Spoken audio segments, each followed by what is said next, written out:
All of his co-workers were gone. What could it mean? Stanley decided to go to the meeting room. Perhaps he had simply missed a memo.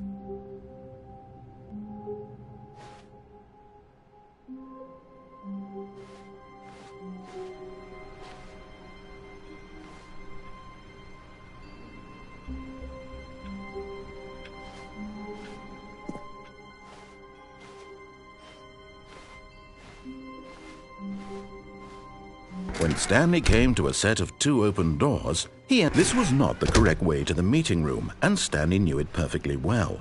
Perhaps he wanted to stop by the employee lounge first, just to admire it. Wow, yes, this room. But eager to get back to business, Stanley took the first open door on his left.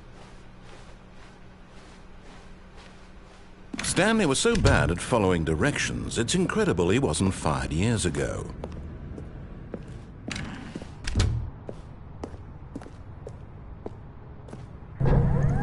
Look, Stanley, I think perhaps we've gotten off on the wrong foot here. I'm not your enemy, really, I'm not.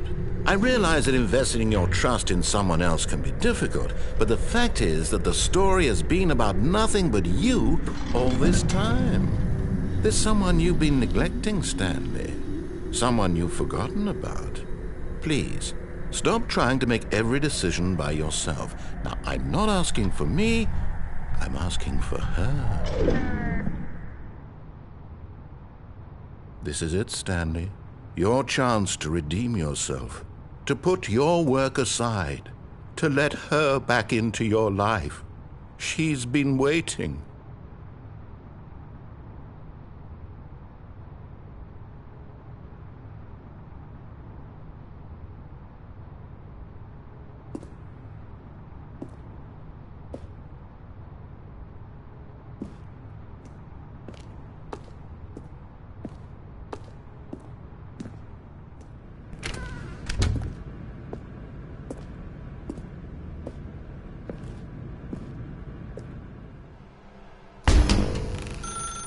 That's her, Stanley. You need to be the one to do this, to reach out to her. If you can truly place your faith in another, then pick up the phone.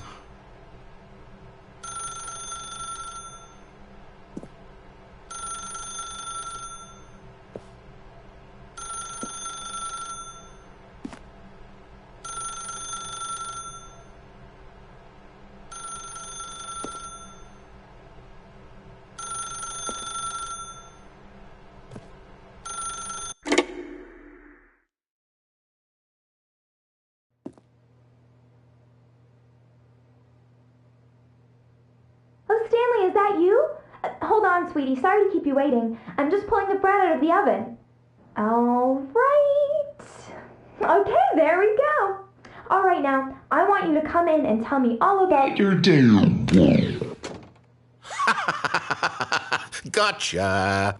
Oh, come on. Did you actually think you had a loving wife who'd want to commit their life to you? I'm trying to make a point here, Stanley.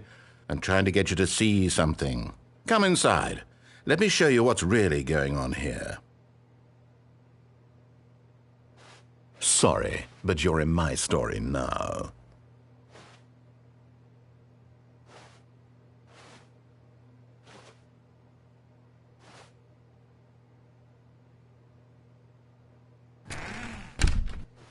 This is a very sad story about the death of a man named Stanley.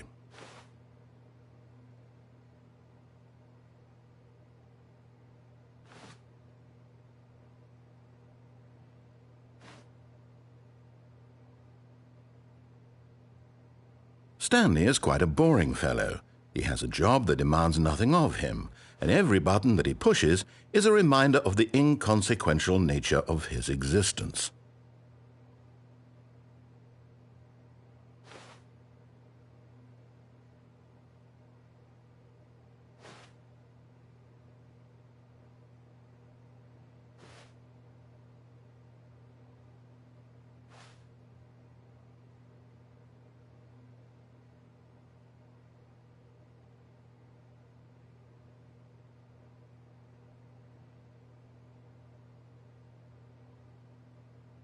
Look at him there, pushing buttons, doing exactly what he's told to do.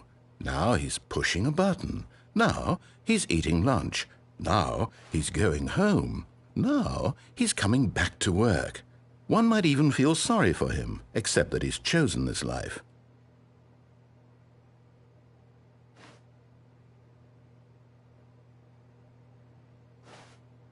But in his mind, in his mind he can go on fantastic adventures. From behind his desk, Stanley dreamed of wild expeditions into the unknown, fantastic discoveries of new lands. It was wonderful, and each day that he returned to work was a reminder that none of it would ever happen to him. And so he began to fantasize about his own job. First, he imagined that one day while at work, he stepped up from his desk to realize that all of his co-workers, his boss, everyone in the building had suddenly vanished off the face of the earth. The thought excited him terribly.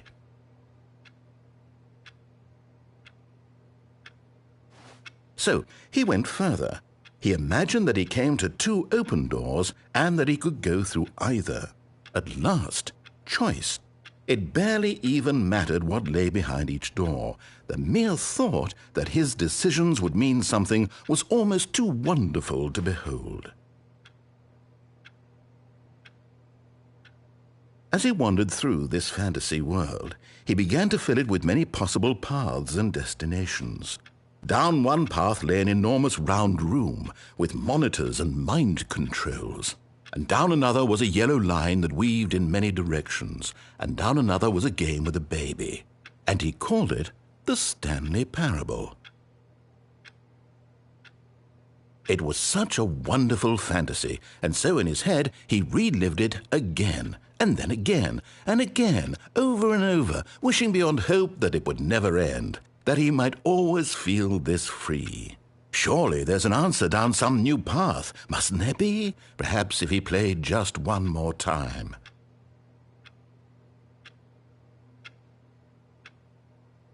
But there is no answer. How could there possibly be? In reality, all he's doing is pushing the same buttons he always has. Nothing has changed. The longer he spends here, the more invested he gets, the more he forgets which life is the real one. And I'm trying to tell him this, that in this world he can never be anything but an observer, that as long as he remains here, he's slowly killing himself. But he won't listen to me. He won't stop. Here, watch this. Stanley, the next time the screen asks you to push a button, do not do it.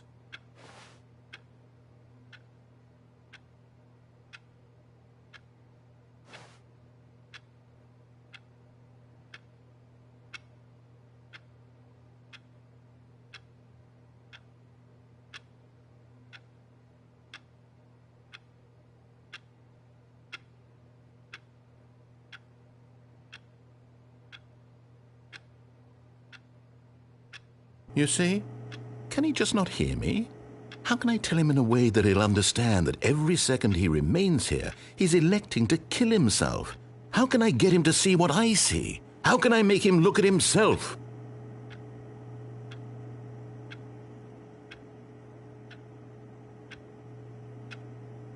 I suppose I can't, not in the way I want him to. But I don't make the rules. I simply play to my intended purpose, the same as Stanley.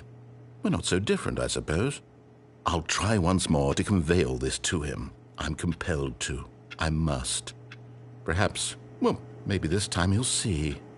Maybe this time. And I tried again, and Stanley pushed a button. And I tried again, and Stanley pushed a button. And I tried.